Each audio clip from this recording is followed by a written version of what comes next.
very good evening and welcome to Primetime News, coming to you live from our Newsfirst studios in Colombo. I'm Arundhati Mutanaik. Let's start off with a look at the stories making headlines this evening. A secret attempt to sell 2 state-owned luxury hotels. CID further questions former DIG Lanka de Silva. Different views expressed about the fuel price formula. Australian police drop charges against Qamar Nizamuddin.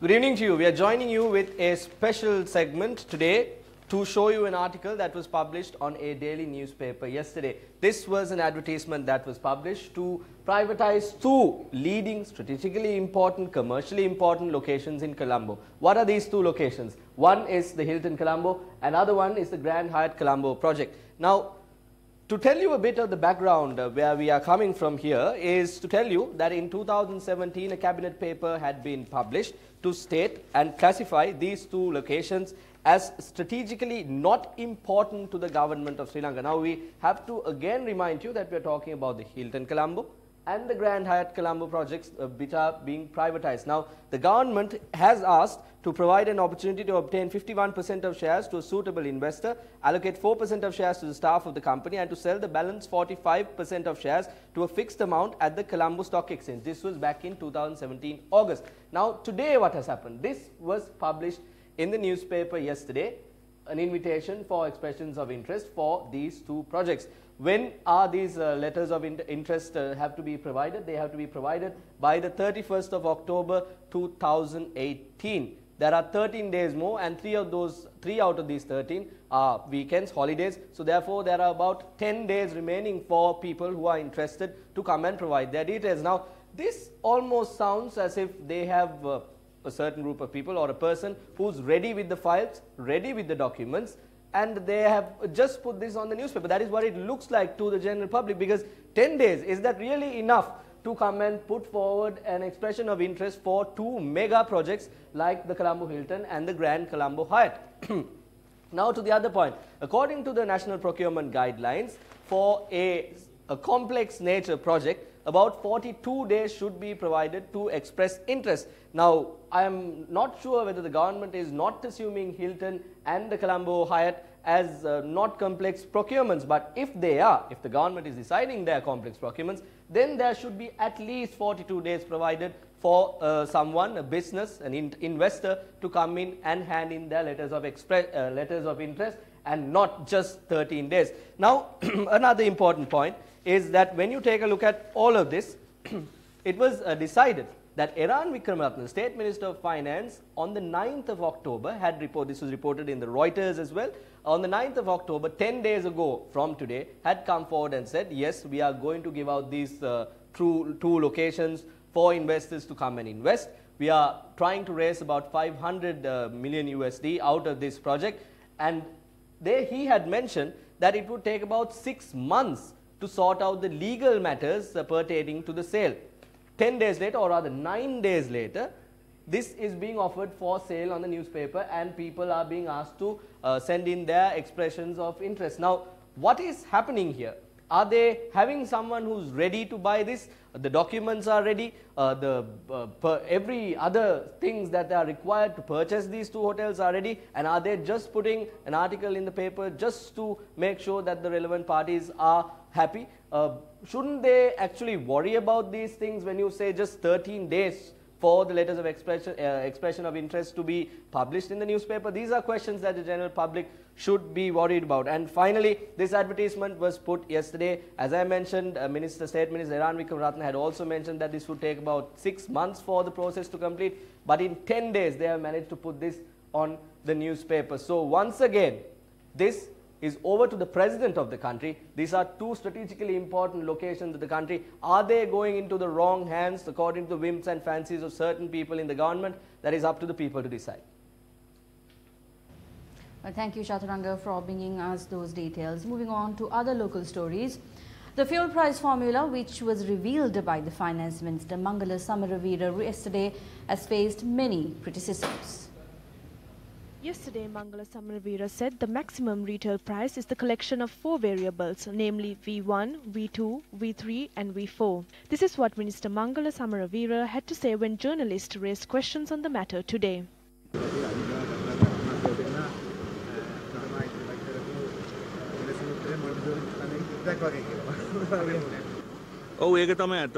Actually, I said the same thing, but I presented it for his preschool brain to understand. That is the formula. The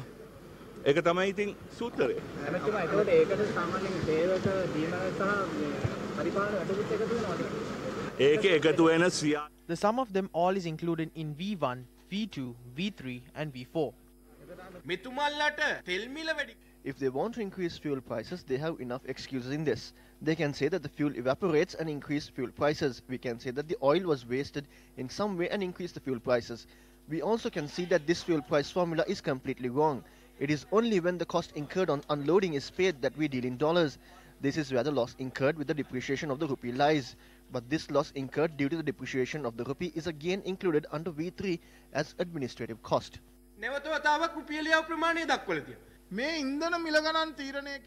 More than 40% of the cost of fuel is built of government taxes and so-called government expenses. The main reason for this increase of fuel price is the depreciation of the Sri Lankan rupee against the US dollar and the increase of government taxes. After a government takes control of a country, they cannot present formulas to the people and escape for their responsibilities. The 100-day action plan or the UNP's election manifesto did not mention of any formula. They only promised to increase salaries, create 1 million jobs and reduce the prices of petrol and vehicles. They have crippled the economy. They are now trying to escape by presenting a formula to the people.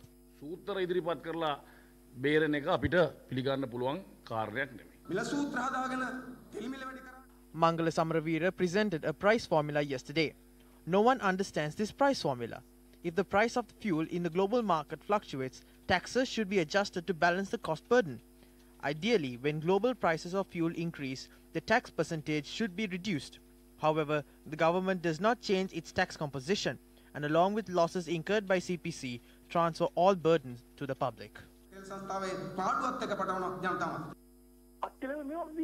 The finance minister is showcasing a price formula which is a complete joke, and next to him is Minister Eran Wickramaratne, who was laughing while the finance minister was showing the price formula. Minister Eran Wickramaratne should be the one explaining this because he is the one regarded as a senior banker. They are the ones who are qualified to explain this. But the explanation was done by the finance minister, who was only presenting what was given by the officials. When there's Eran Wickramaratne laughing while the finance minister was presenting this in a simple manner, it makes us think if Minister Eran Wickramaratne is trying to put Minister Mangala Samaraveera in trouble, the world will start looking at us as if we were a joke. The fuel pricing formula caused an uproar among the general public and also gave rise to much concern since its inception in the country. The Minister of Petroleum says that Sri Lanka's petroleum industry will never be controlled as per the need of our neighbouring country, India. While the political sphere is overwhelmed with the debate on this matter, this footage emerged recently from a government office in Kurunegala attached to the petroleum sector.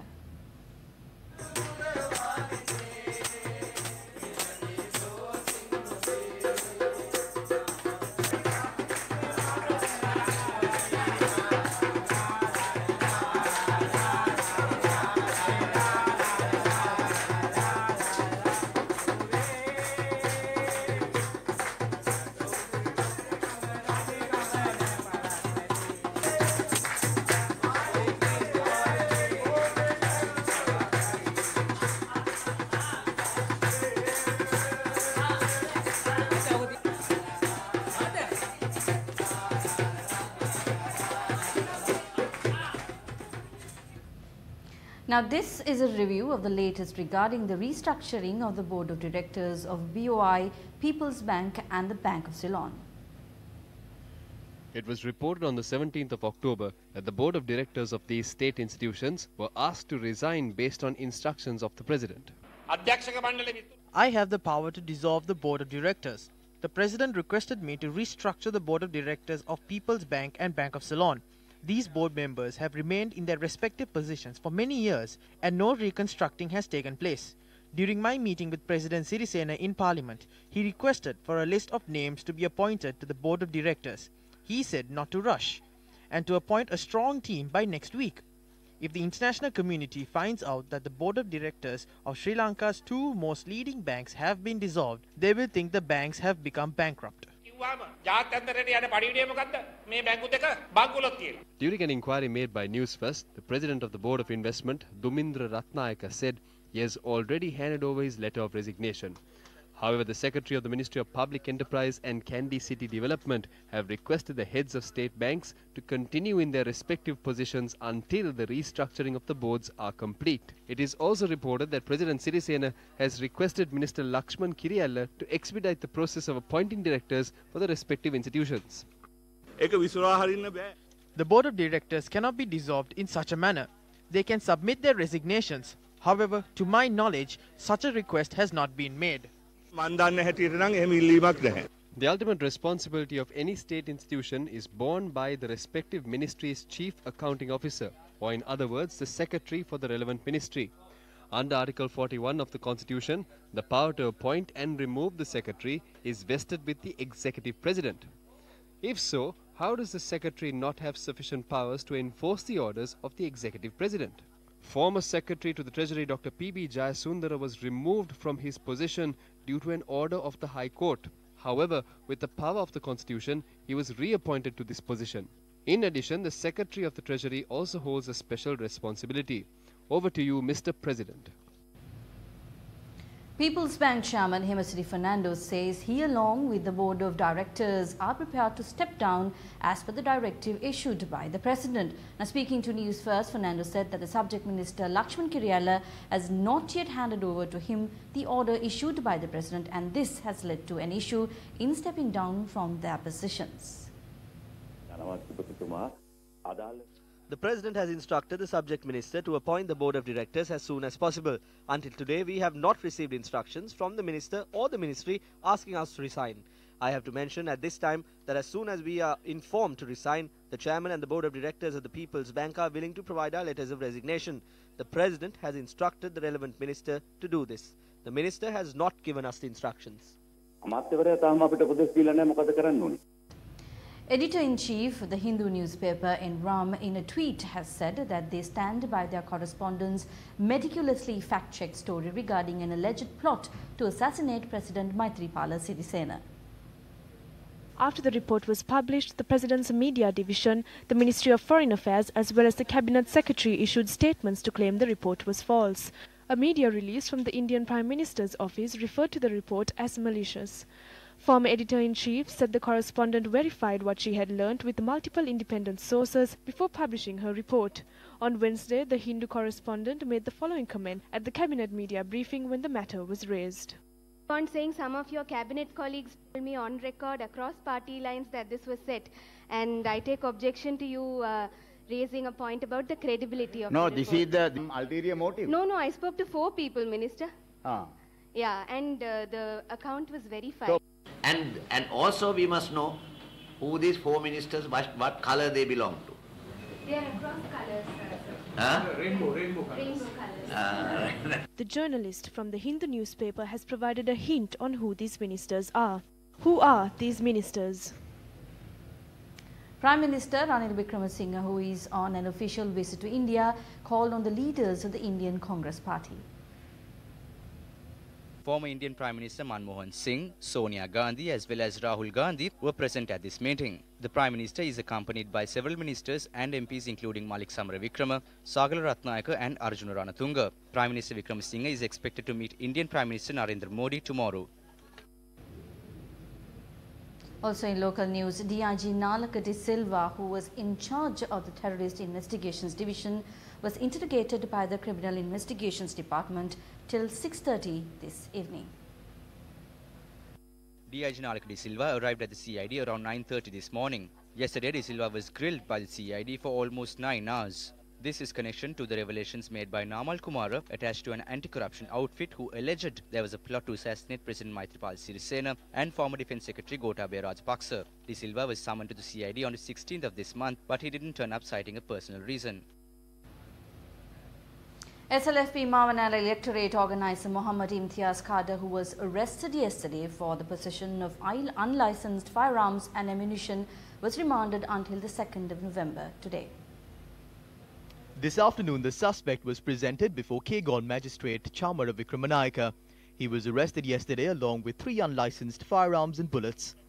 Meanwhile, the CID informed courts that steps will be taken to arrest Chief of Defence Staff Ravindra Vijay Gunaratne over providing protection to a chief suspect wanted by courts, former Navy officer Prasad Chandana Hettiarachi, and assisting him to evade courts. Laksiri Amar Singha, who is said to have assisted the former Navy officer to evade courts, was produced in courts and remanded until the 2nd of next month. The case is being heard by the Colombo magistrate Lanka Jayaratna. A media briefing was convened at the UNP party headquarters Sirikota today to respond to the allegations regarding the high-speed railway project against the ministers. I got a telephone call at around 10:08 from Anton Deshapriya. He started off the conversation using profanity. Even when I answered the call, the name appeared as Italian Donkey. I then remembered that this was the same person who sent death threats to me. I have lodged the complaint in Mirihana. Deputy Minister Nalin Bandara said he received the same call. I received the same call from Anton Deshapriya with the same voice after that. This was a conspiracy. He is the one who questioned and tried to meet me in Italy. This has been continuing for 2 years. All 3 of them owe banks. The entire family has gone missing. The loans have been declared as bad debt.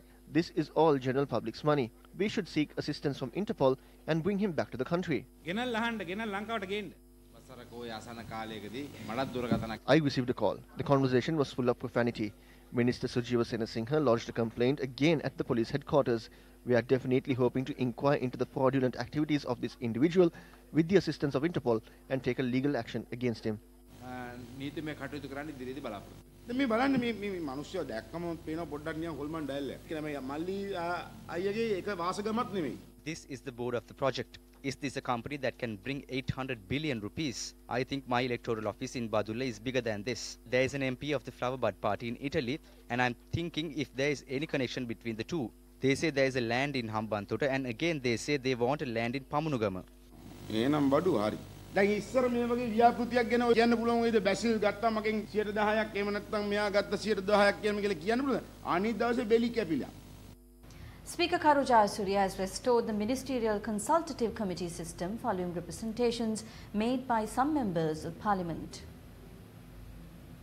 Parliament abolished the ministerial consultative committee system in December of 2015 to pave the way for the sectoral oversight committees. Ports and Shipping Minister and SLFP spokesman Mahinda Samarasinghe yesterday explained the restoration of the consultative committee system about a month ago to address grievances which could not be tackled by sectoral oversight committees. However, former director Lassel de Silva had this to say. Unfortunate situation is if they had felt that the sectoral committees are not going to serve the purpose. I don't know why they had abolished the consultative committees and they have come back again. I personally believe there is no need at all to maintain 2 types of committees because the attendance of members of parliament is extremely poor and the functions or at least the duties expected from the members of parliament, I do not think it is being satisfactorily performed. Unfortunate situation is the country has to, carry such a lot of staff and all that. It has eventually burdened the economy. I would say it's a waste of money, it's a waste of energy, it's a waste of everything. Attorney at law Namal Rajapaksa responded to a statement made by former President Mahinda Rajapaksa regarding the removal of Shirani Bandaranayake from the position of Chief Justice. If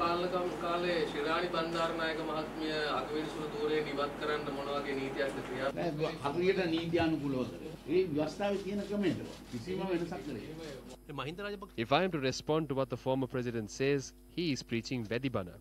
Saying that is a disgrace to the Vedas. The country is aware of how he ruled the country. He is calling injustice, justice. He is calling lawlessness, law. That was the main reason for the Rajapaksa rule to collapse. Everyone saw that removing Shirani Bandaranayake, who was just and law-abiding, was illegal. There was a process to remove a Chief Justice or a Supreme Court judge, as we are a Commonwealth country. It was clear to the world that she was removed forcefully without following any of those. That is why they did not consider the appointment of Mohan Piris, and she was reappointed and allowed to retire. The 140th Model Village under the Samata 7 Model Village project was vested with the people in Suryawewa in Hambantota. The event was held under the patronage of Minister of Housing and Construction and Deputy Leader of the UNP, Sajid Premadasa. The village has been named Sarujayagama. 17 houses that were constructed in the village were vested with the public today. Housing loans for 200 families and equipment for community organizations and eyeglasses were presented to the people. Our cabinet is not a family cabinet. Those days when the cabinet was being held, if a minister had to use the washroom, he would have to venerate and ask for permission. Now the democracy has gone to an extent where the truth has been sabotaged. Certain people are only trying to appoint their friends to the cabinet. If it happens, they will soon receive checks from the treasury. They will receive money from the Minister of Finance. They will soon lead the prosperous lives they led back then. Speaking at a wildlife conservation event held yesterday, lead environmental specialist Dr. Sumit Pilapitia highlighted the causes behind the human-elephant related deaths in the country. Why do you think elephants are driven out of Forest Department protected areas? It's political pressure. Political pressure because it is easier to encroach into Forest Department land for China cultivation, which is all illegal, if there are no elephants. So the pressure comes to the Wildlife Department to drive elephants out of Forest Department protected areas into Wildlife Department protected areas to allow an illegal activity to take place. Because some key issues I'm hoping that I can get everybody to agree on through my presentation. Do not fence elephants into wildlife protected areas only. Fences should be on ecological boundaries. And large-scale elephant drives are damaging and harmful to elephants and doesn't solve the problem. If you take those 4 messages from my presentation, and if we can all agree on that, I think we have achieved a lot. But it's ideal if everybody agrees, but unfortunately, that is life. We can't get everybody to agree on everything. The voting for Integrity Idol 2018 Global began in Colombo today. Integrity Idol is a Sri Lankan campaign run by citizens in search of honest government officials. Citizens are invited to nominate public officials that have demonstrated integrity in their personal and professional conduct. The nominees will be evaluated by an esteemed panel of independent judges who will narrow down the nominees to a final shortlist of 5 integrity idols. The public are given the opportunity to vote for their preferred nominee to be crowned as integrity model by SMS from 12 noon today to 12 noon on Thursday, the 1st of November. Newsfirst are the official media sponsors for the event. Police fired water cannons to disperse the protesting university students opposite the University Grants Commission in Ward Place this evening.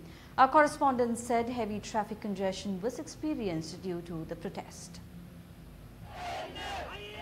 The protest was staged by students of the Eastern University and the Inter-University Students' Federations this evening. The protest was staged by installing a tent opposite the UGC. The protesters refused to remove the tent and vacate the area when the police requested them to do so. The riot police then used water cannons to disperse the protesters.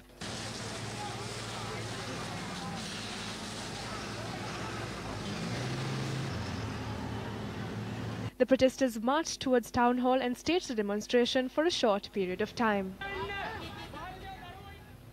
New South Wales police have dropped all terrorism charges against Khamer Nizamdeen, who was accused of plotting to assassinate Australian politicians. However, police have refused to apologise to Nizamdeen, claiming that the investigation was still ongoing.